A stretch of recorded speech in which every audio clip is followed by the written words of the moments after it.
రాష్ట్రంలోని 1 కోటి మంది మహిళలను కోటీసులను చేసి తీరుతామని మంత్రి సీతక్క అన్నారు. గ్రామీణ పేదరిక నిర్మూలన సంస్థ ఆధ్వర్యంలో మేడారం జాతిలో కిరాణా దుకాణాలు, ఫుడ్, టీ స్టాల్స్ ను ఏర్పాటు చేశామన్నారు. ఒక్కో దుకాణానికి 2 లక్షల చొప్పున రుణ సాయం అందిస్తున్నట్లు వివరించారు. ఈసారి జిల్లా వ్యాప్తంగా 6 కోట్లతో మహిళల చేత వ్యాపారాలు పెట్టిస్తామని మంత్రి సీతక్క తెలిపారు.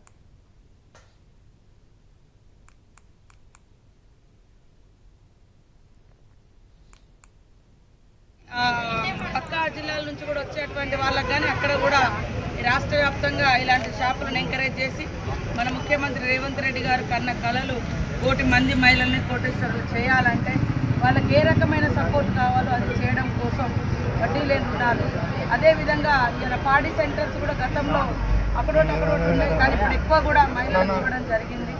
అట్లా మన ములుగులో 60 పాడి కేంద్రాలు మహిళా సంఘాల వాళ్ళే నడుపుతున్నారు.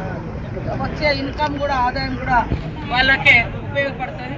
ఈ ఒక్కరోజే 11 షాపులను ఒక్కొక్కరికి 2 లక్షలు, 3 లక్షలు, లక్ష ఇట్లా ఇండివిజువల్గా కూడా మన మహిళా సంఘాల వారికి మరి 6 కోట్ల రూపాయలను ఈసారి బిజినెస్ల కోసం మహిళలకు ప్రత్యేకంగా ఇప్పించడం జరుగుతుంది.